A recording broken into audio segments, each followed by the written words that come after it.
So, Aaron, you remember the story we covered of NYPD having a secret unit that was spying on Muslims, not only in New York, but in like Jersey and stuff, right? Yeah. We talked about that, and we talked the implications of that, and what we didn't report on, because I listened back at the episodes, is that there's a federal case going on that some of this information is coming out. Is the reason why a lot of this information came out. We talked about how their New Jersey efforts were discovered. Remember, like the guy the super that just walked in to an apartment was like, hey, why are all of these NYPD stuff? And like, or one stupid thing. But so in the middle, it's been about 6 years or just over 6 years, that, they've been doing, this secret, spying. It was called the Demographics Unit. It's come out through court testimony that was unsealed, Monday, that all of the things that they did over a 6-year period and chronicalizing all of these neighborhoods and spying on people and all that stuff like that. Saved so many lives. No. What? What do you mean? No. It never generated a lead or triggered a terrorism investigation. You mean tell me there were 0 for 70 instances, just so 0 for whatever? Nothing. They didn't even find like a jaywalker? Nope. Anybody not pay their electric bill? Nope. Something.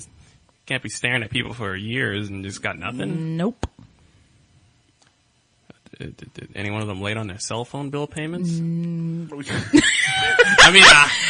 something's got to give. You staring at people for years, there's got to be something. I would imagine you have to come up with something. Yeah, well, the specific this was during a deposition back in June. The testimony came out of this federal civil rights case, and the assistant chief Thomas Galati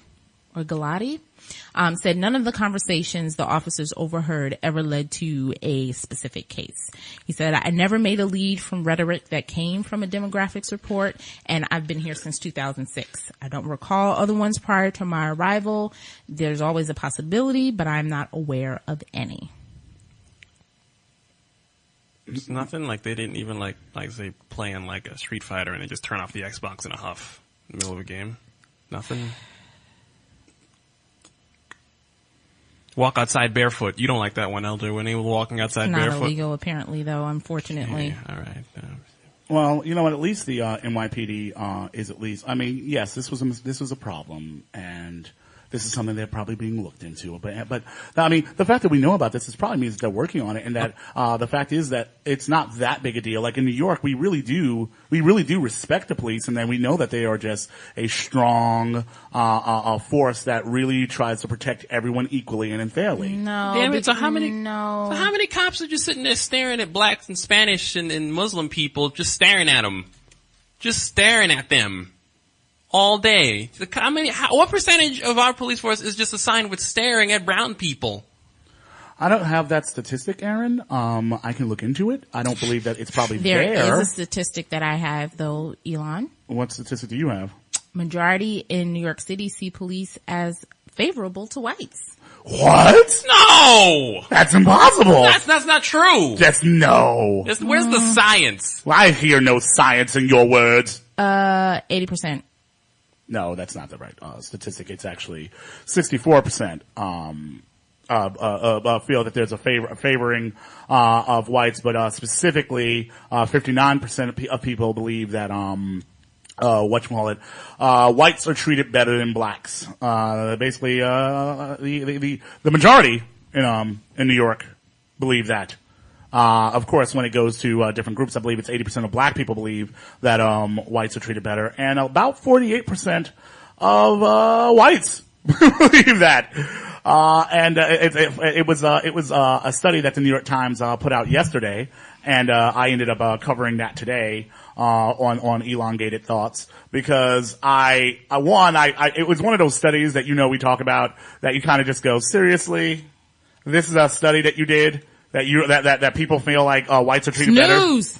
It's not news. We've known this forever, L-Joy. Snooze. But the fact is, they have to. Now it might be news, because hey, the New York Times said it, and now it's out there, so maybe it'll be news now.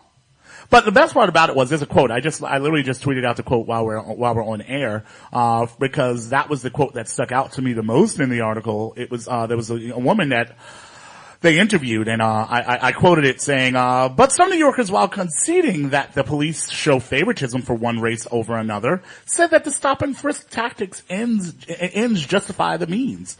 If that's what it takes, I find it acceptable, said Janie Kipnis, a 58-year-old special education teacher from Brooklyn who is white. She said that she thought that officers single out minority groups, but that if you look at the crime in New York, it's less white people. That's just the way it is. Quote, I wouldn't want to be stopped and frisked, she's added, but if you look at cities like Detroit and other cities that have a way higher crime rate than New York, I think New York has to be doing something right. Yeah. And that right there is the problem. And why I want to set things on fire. And the fact that and probably one of the reasons why this still is allowed to happen, because like I said, at least 52% of white people totally think that, one, there's no, mistreatment at all. And then even a part of the percentage that do think that there's favoritism still thinks that we should in fact be basically discriminated against. Because in all honesty, if you want to break down what that quote means, that's what she said. Yes. This is, listen, we gotta check them and we gotta constantly, it's not fair and I probably won't be stopped, but we gotta continue doing this because, I mean, they're committing all the crimes. They're all crimey. They're all crimey crimers. That's right. Crimers. Crip crime. You remember the crime rate. Crazy. The crime rate is in our hands, Elon. Crime rate statistics are in our hands. At what point, it's one of those situations where, what do you do then? When people who even understand that, yes, this is wrong. Yes, there is discrimination. But nah, I gotta do it though. I gotta do what you gotta do. I gotta be safe when I'm walking down the street and I'm trying to walk my dog and everything. I can't have all the dangerous Negroes coming at me or what. I mean, it's not fair to the innocent Negroes, but the dangerous Negroes, let alone the fact that, 89% of people that are stopped via stop and frisk are in fact let go and completely innocent. Forget that. That's not a real fact that's actually necessary for that. It's way more important, that, a couple of people feel a little bit safer, than the fact that you were just making a whole portion of your society, feel guilty upon walking outside. Do you understand how often I'm just nervous that I'm being looked at as some sort of, criminal on a regular basis? I didn't realize it, fully until maybe in the past 2 or 3 months. That I, on a regular basis, do things to try to dispel any criminal feel that people might have for me when I am in environments where I think that they might consider me to be a criminal. Like when I'm in stores, I specifically, let's say I have a bag, I will make sure my bag is closed or whatever so that they don't think anything about me. I keep my hands out. God forbid, oh my God, if I go into a store and I don't buy anything, sometimes I'll run into a store like for a soda, but they don't have the soda I want, or I'll go into a department store and I'm looking for some sort of a gadget or some sort of a clothing thing. If I don't buy anything, I actively keep my hands out. Look, I didn't touch anything. What? I'm not doing because I don't the following that you receive, the weird looks and stares and stuff like that. I'm so used to it that I've internalized it, and I actively actually do things in order to seem less criminal-like. When there are a bunch of cops around, I specifically try to seem as if there's nothing wrong here, coppers. Yep. When I walk out of stores, I have my headphones on. I always take one out of the ear to make sure the person that goes, hey, you, I can hear them so they don't have to tackle me in the middle of the block thinking I stole a soda that I didn't steal because I didn't buy anything, but they just want to hassle me. And when I walk past police officers, I didn't realize this before. Sometimes I walk past police officers, I worry that if they stop me, I'm like, who's the last person that saw me? Denise saw me, Manny saw me, Elon talked to me. Okay. What I worry about is my clothing. I worry about what I'm wearing at the moment because sometimes, my mom gives me a hard time because she'll say that I have my hoodie on and my hat to the side, blah, blah, blah, blah, blah. And sometimes I'll be outside and I'll think of what I'm wearing and I'll see cops and I'm like, crap, is this a really easily, mistaken thing? Like I'm wearing a black hat, black shirt and jeans? Yep. That is That is public enemy number one right there. There's nothing defining about what I'm wearing right now. I can easily blend into a lot of things. These are the things that go through my head when I'm outside in the street. And as much as I talk about and write about this stuff, half the time I do not even think of it as being abnormal. Yep. Wow. It's not even a question. It's just like, oh, this is how, and I'm wondering, and part of it, I believe it's the training that we got because our parents didn't want us shot and killed. Right. So actively, I specifically am trying to make sure, like, listen, hey, my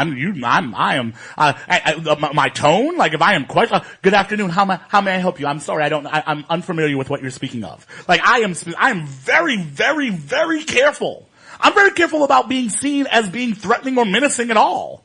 If I say, excuse me, I'm uber polite. Well, that's the difference also of, black males versus, black female. I mean, there are certainly obviously things that I know that I can and cannot do and all of those things because I'm a black female, maybe on a professional basis or things but I don't live my every day going in and out of stores and doing like that. It's literally just, it's the norm. I like to make sure that people have spoken to me just in case they want to pin something some other dreadlock person did on me. Mm-hmm.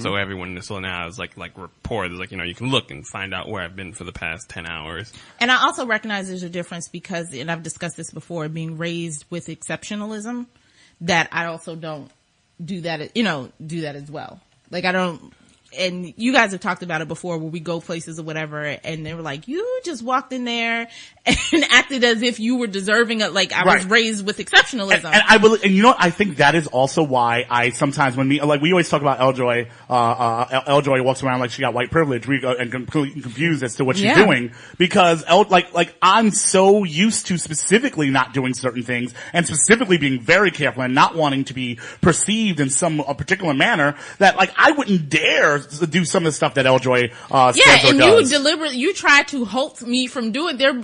We've been doing things out of and you're fear. Like, oh my God, what are you doing? And I'm like, if you don't calm down and let me. And it freaks me out every time. And it's when you start to go down the list of things that you're doing that you actually are trying to not have a problem or issue with. It's weird and it's scary and it's sad. It's genuinely sad that you have to live your life like that. Do you think if I had to, not to say, no, if it was just about, I have to do this so I'm doing it, but the fact is that I don't notice it as a problem anymore, Eljoy. The fact that cops, that I just accept that if I'm trying to catch a cab, it probably won't stop, but if my white wife's trying to catch a cab, then the cab will stop. And I've just accepted that as part of being in society. Mm-hmm. That's just it. That if I get loud, everyone will perceive my loudness different from when other people get loud. Right. Now things like that I do and, other stuff. But let me ask you this question. Do you think I should raise my kids with the same exceptionalism that I was raised with? Yes. But at the same time, I would take your son to the side and I would give him a talking to. I mean, unless your father was there, unless your father or your husband was there to give him a talking to about from the male perspective of being a black dude out in the street. Right. I would probably give him a slight talking to just in case I thought he was getting a little bit too froggy. And just like, guess what? Yes. You're exceptional. It's amazing. That's awesome. You know who doesn't know you're exceptional? That cop over there. The cop has no clue about your exceptionalism and will beat you and tackle you to the ground. And that is a horrible, horrible thought process to have in the back of your head all the time. Mm-hmm. And it's like I said, like it's something that I don't think about anymore. It's not even something that I can complain about actively because that's like asking me do I complain about the fact that I sweat in the summer. or that I need to put on extra layers in the winter because it's cold. It's a part of life, and that's just it.